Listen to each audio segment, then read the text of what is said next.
Welcome to Attleboro Update. For another year, the Attleboro Area Council for Children has worked to make sure families in need have a great Christmas. The organization is wrapping up its 31st annual Christmases for Kids gift drive. The all-volunteer program has worked with numerous donors to provide Christmas gifts for hundreds of children in the area. We met up with Council Chairperson Kelly Fox to learn more about this year's program. My name is Kelly Fox, and I'm the chairperson of Christmases for Kids. This is the 31st year that the community has come together to make sure that hundreds of local children from 5 towns will receive Christmas gifts and wake up to a wonderful, happy Christmas morning. There's a lot of work that goes into it. First, there's about 150 volunteers that will walk in the door the 3 weeks before we actually distribute the toys. So that's what we're in the middle of right now, and although it may seem a little bit quiet behind me, there's been so much that's happened even before being able to come into this room this evening. We're constantly looking to make sure that we're being as efficient as possible, and in terms of how we spend our money as well as how we use our space, and we want to make sure that we are utilizing the volunteers' talents to the best of their ability as well. So the types of things that happens before we get to this part is we have created an application that parents will have to fill out, and we request copies of their pay statement as well as utility bills. We want to know a lot about what's going on in the family financially to be sure that there really is a need. And then we also get information about each one of the children. So here we are just before Thanksgiving. There's over 900 children on the list already, but only about a third of those children are coming to us from the parents. The rest of those children are coming to us through the Department of Children and Families. These children might be in foster care, but at some point Department of Children and Families is involved with them. They're also part of New Hope, or the Justice Resource Institute has several local group homes for teens. All of those children are also taken care of through this program, as well as the homeless shelter. So there's lots of organizations that all come together to make sure that no child is forgotten on Christmas Day. So we data enter all that information, what the child wants. We're looking at their sizes, we're looking at their toy wish lists. We want to know whether or not they need a new winter coat, boots, warm pajamas, because so many of these kids live in places where it's cold. Families are trying to be very careful about how they spend their money. An easy way to economize is to turn the heat down. So it's not uncommon for a little person to ask for blankets or warm pajamas or new socks. I mean, really things that are, I think, very basic.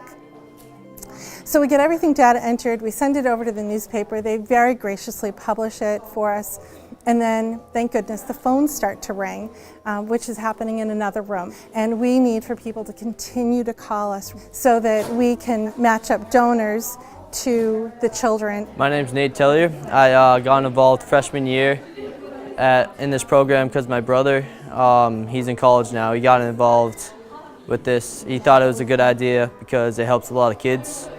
So I joined him and I felt good about doing it. We gotta check which toys are donated, and then if we feel like there's not enough toys left in the bag, we have internal shopping all around here. So we just add stuff to the bag to make it complete.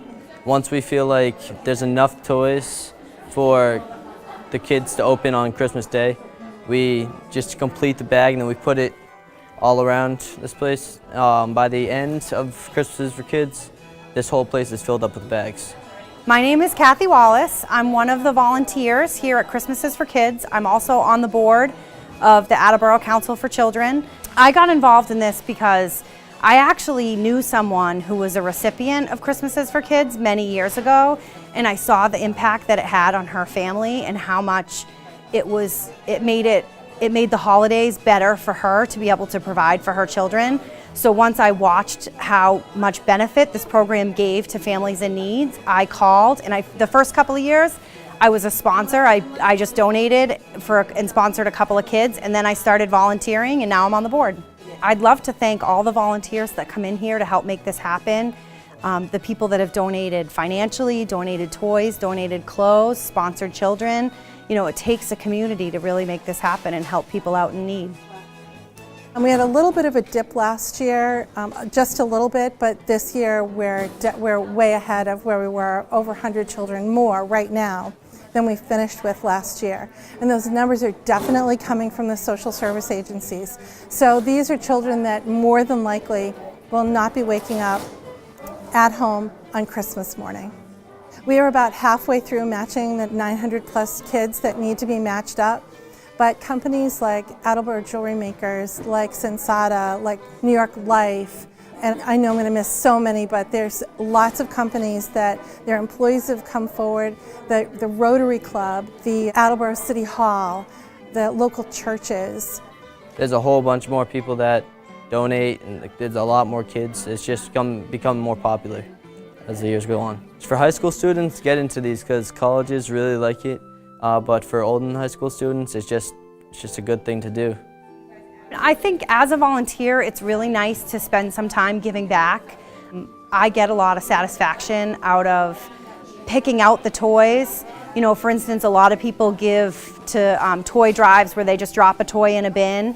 For me, it's nice to get the information about the child and really pick out something that a child really wants for Christmas. And every year on Christmas Day, I always think about the kids that I sponsored and hope that I made their Christmas better. We need lots more donors. The phone lines are open Monday through Friday from 5 to 8 p.m. and on Saturday from 9 to 5 from December 1st through December 13th. The phone number is 508-226-0911.